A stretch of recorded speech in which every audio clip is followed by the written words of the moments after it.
behind the scenes of multi-6 and 7-figure businesses. And like when I say behind the scenes, I mean I'm in their project management system. I'm often in their email backends. I see their launch workflows. I see everything come together. So what I'm going to share with you today is something that I genuinely don't see anyone talking about, because a lot of these videos, like lessons for multi-6 and 7-figure founders, are typically someone looking from the outside in, whereas I am in their businesses. Like I see how they operate. Many I talk to every single day, and there are some patterns on what they're doing differently than my clients that make maybe like just at 6 figures or a little bit less. If we haven't met yet, I'm Kara and I run the Kara Report, which is a content marketing agency. Basically, we'll write blogs for you. We'll write podcast scripts for you. We'll turn your podcast into blog posts. We'll get you on Pinterest. If you want to be found online, we're going to help you create the assets that people are finding.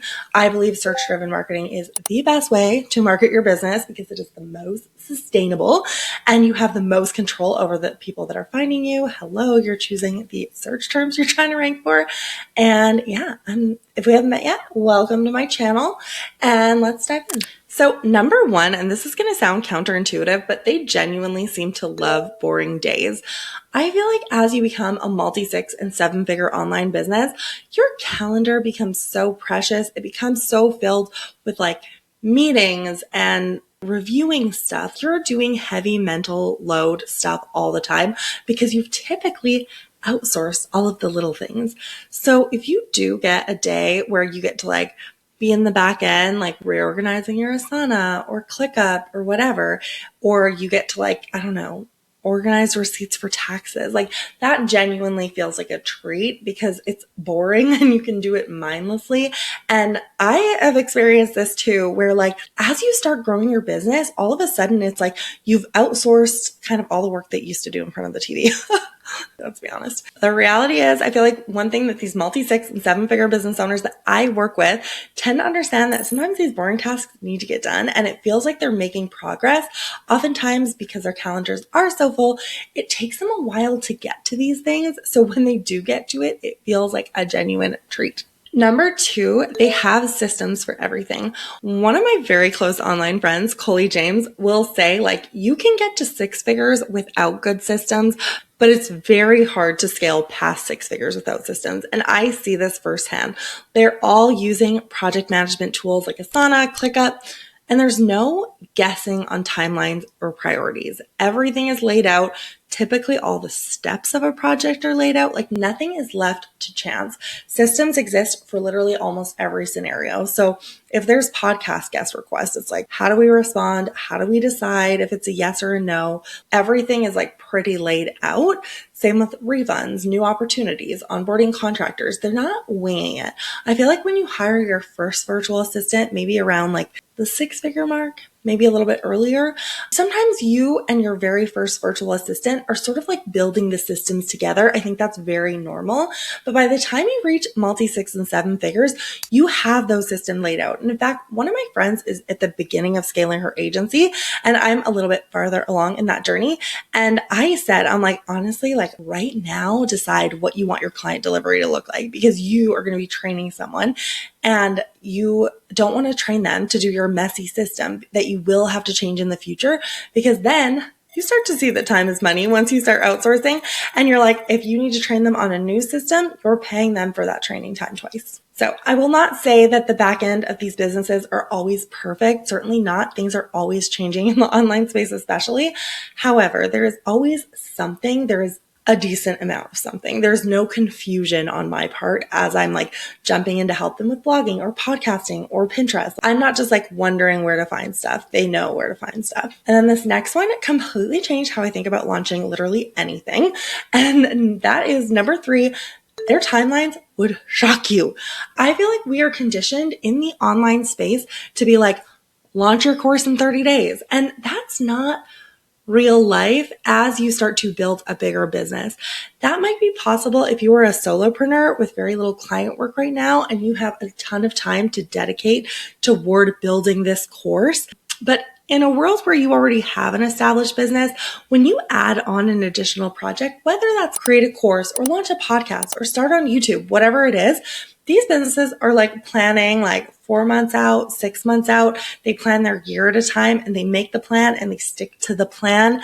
That level of discipline is something that I aim to achieve in my own business because there are so many shiny objects all the time, right? I know my attention is always being diverted. Like, maybe I should do this. Maybe I should do this. They are so good at being realistic with their capacity because they have less. And typically to get to multi-6 and 7-figure businesses, you have gone through that sort of burnout chapter. I don't want to say it's a requirement, but it's common. So they don't drop everything for every new idea, and they don't expect their team to either. Big tasks typically will get broken into micro tasks inside their project management system, which we just talked about in point number 2. So moving on to number 4. They will invest their time, resources, whatever, into more opt-ins and fewer offers. This is one that I almost see nobody talking about. I feel like in the online space, it is so tempting, like I just said with shiny objects, like launch a new course, launch a membership, try this, do a digital project, whatever it is. And I typically see multi-6 and 7-figure businesses do the opposite. They focus on getting people into their orbit with free content or tiny offers behind an email wall. Lots of freebies, private podcasts, like audience growth is a bigger priority. And when they do launch an offer, it's typically done super well. And they honestly sort of cap at like 1 to 3 things that they're actively promoting. Now, when I say actively promoting, I do not mean that all of their income comes from just 3 things, whether that's like they have a course, they have a membership, and they have one-on-one coaching as an example. Let's use that. I'm not saying all of their revenue will come from those 3 things. I'm just saying those are the 3 things that we actively see them promoting. I also see them getting a lot of revenue coming from partnerships and affiliates, different things like that to boost their revenue without, again, launching new products all the time. Now, this next one is going to push back on some of the advice that you've probably heard a lot, but number 5, they have a high standard without falling victim to perfectionism. So let me back up a second. I feel like do it messy advice has gone too far. In 2020, that was like the thing. Like launch it messy, launch it messy, launch it messy. And listen, I appreciate that so much, but I feel like we have gone too far, okay? People were launching stuff that was just quite frankly not well thought out and not very good. So people have been burned and now we're in a trust recession and now we have to deal with it. Now is not the time to launch something messy. Now, that does not mean that these business owners fall victim to perfectionism, but everything is high quality and minor issues do not stop the whole operation. The bar is high, but it is not paralyzing. Number 6, they are good communicators. They value crystal clear communication and they will both give it and expect to receive it. So I would say I work with quite a few multi-6 and 7-figure businesses, and different clients have different preferences for like the amount of communication, where they want the communication to take place, whether that's email, Slack, some project management tool, Voxer, and they state that clearly. Like I said in one of the earlier points, I am never guessing what they like. They communicate it clearly.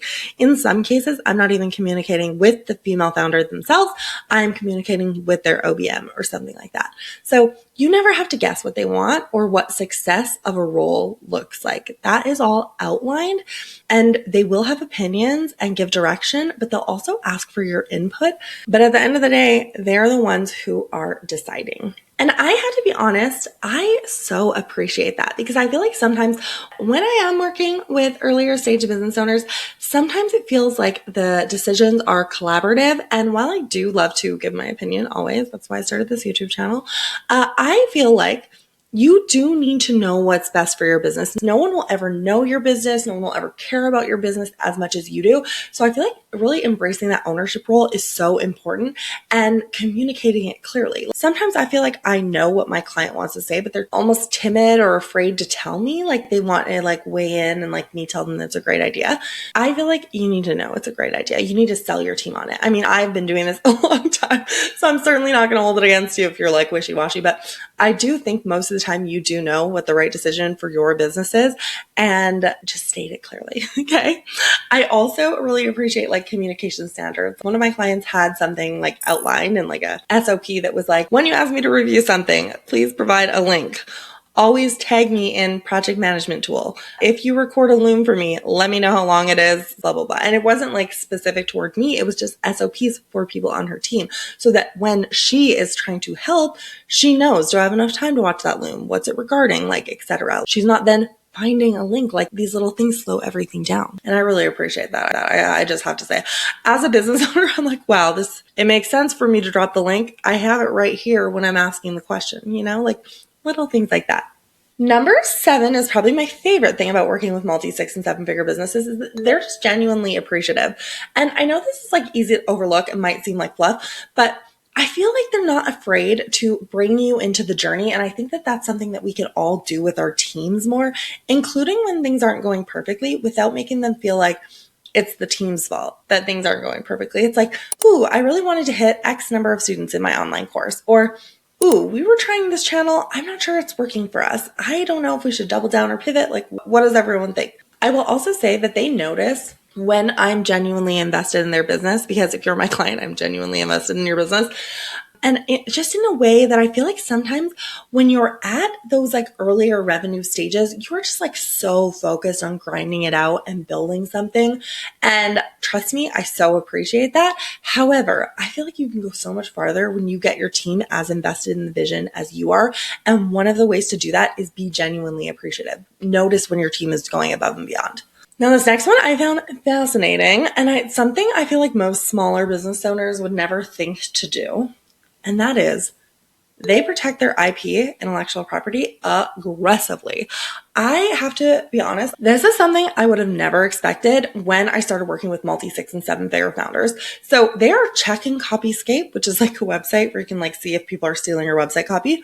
They are watching for copycats. They are honestly, for good reason, they're getting their courses purchased and ripped off and sold on those, like, what are they called? Like black market sites? I don't know. They're defending trademarks, and most of them have been copied. So it's not like they are just doing this in vain because they feel like they've hit a level where they have to protect it. It's like most of them have been copied. So they are protecting their intellectual property thoughtfully and carefully, and it is a priority to them.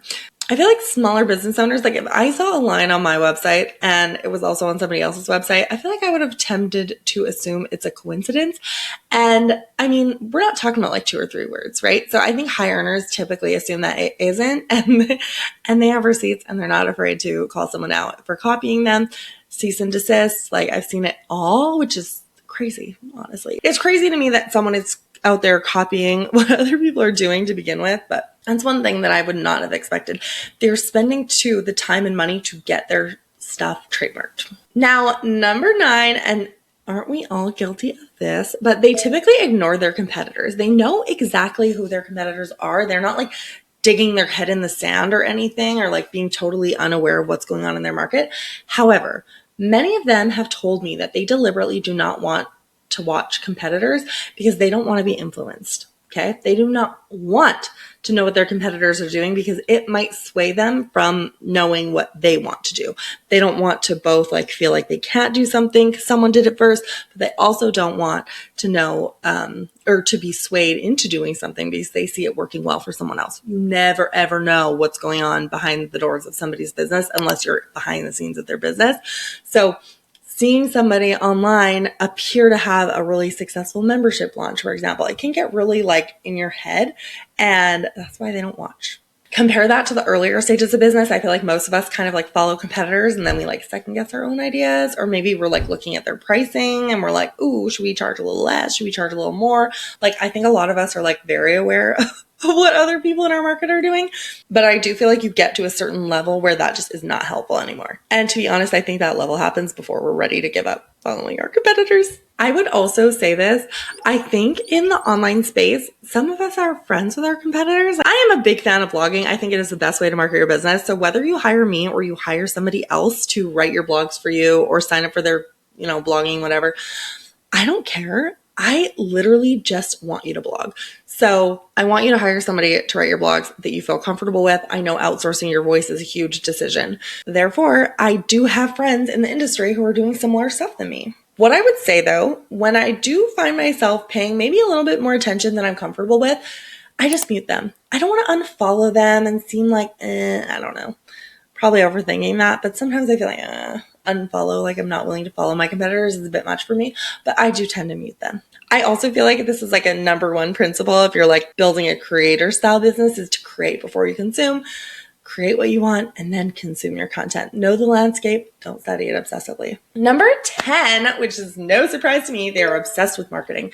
So that said, I feel like the way that they engage with their marketing is different than others. So they treat it as something more fun to experiment and have fun with because they've already achieved a level of success. So they get to take it a bit less seriously. And they also don't want to treat it like a chore. They'd rather put out no content than bad content at a certain point. So they try new things and they prioritize it and they spend real time on it. So typically a multi-6 and 7-figure business owner is not going to be like, can we just throw up a B-roll in 10 minutes? Typically just will not happen. There's typically like maybe phases, like where they're planning the content and then they're recording all the content, or they're taking time like, oh, I want to record this. I want to hop on this trend. They give themselves half an hour or an hour or whatever it is to really do the piece of content well. My favorite marketing software company, NG, so I'll link to a video if you want to see how I use NG with my own marketing. They did a state of small business report where they found that 6 to 10 hours of marketing a week is kind of the sweet spot for small business owners. And I'm willing to bet that's more time than you're spending on your marketing, right? So you need to spend over 6 hours a week on your marketing. And I know that feels like a lot when you're doing all of the things, but it's just the reality. And honestly, I think closer to 10 hours, maybe even more. If I'm being super honest with you, marketing is at the crux of everything. When you have an audience, you can experiment more and you can get more immediate feedback.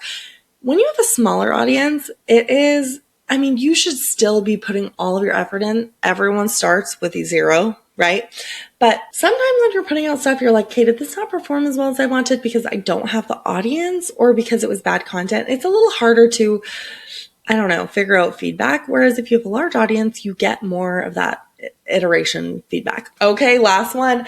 They have the finger on the pulse, but they're not sitting micromanaging you. They know the deadlines, they know the timelines, they might check in, they know the outcomes that they want, but then they trust their team. And if they don't trust their team, they move on and find somebody else. So I'm not saying they're checking like word count on blog posts, or certainly if let's say they have a podcast and they've hired me to turn their podcast episodes into blog posts, they're going to check like for the first couple of months, and then they're probably not going to they're going to trust me to get it done.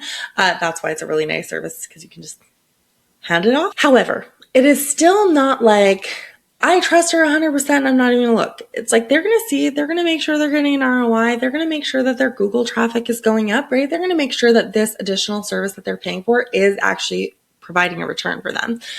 Nobody wants to pay money just, unless you're hiring, I guess, branding designer. Anyway, back to the main point. I feel like there's this trap that we fall into where we love our work so much and then we want to do everything ourselves. And if we outsource, we like redo it ourselves anyway because we just like love it so much and we're so invested in it. But I really feel like when you hit that multi-6 and 7-figure level, you know when to let go. And I have to say, like, as an obsessive human being myself, I really, really struggled with that. Okay. Like when I first started outsourcing, I was like redoing everything and I was like, whatever, they'll just do the first draft and then I will perfect it and, put my carrot touch on it. That is a waste of time. You have to stop doing that at some point. I'm not saying like at the beginning, you want to train the people that are helping you really well and do things your way. Absolutely, 100%. However, you do need to eventually let go. And you probably need to let go now or very soon. So here's the thing that ties this all together. None of these are flashy and there's no secret funnel or no viral moment and there's no overnight strategy. It's like boring systems, realistic timelines, protecting what you've built and just obsessing just enough over the right things and letting go of the rest. Honestly, I feel like that tracks because if you were paying attention to this video, number 1 on the list was that they love boring stuff. So if any of these hit differently for you, drop it in the comments. I would love to know which one of these you plan to embrace in your own business or which one surprised you the most. And if you want more of this kind of behind the scenes stuff, make sure you are subscribed. I drop videos right now every second Thursday. And if you're curious about learning to market your business in a way that does not require any Instagram algorithm talk, watch this video next.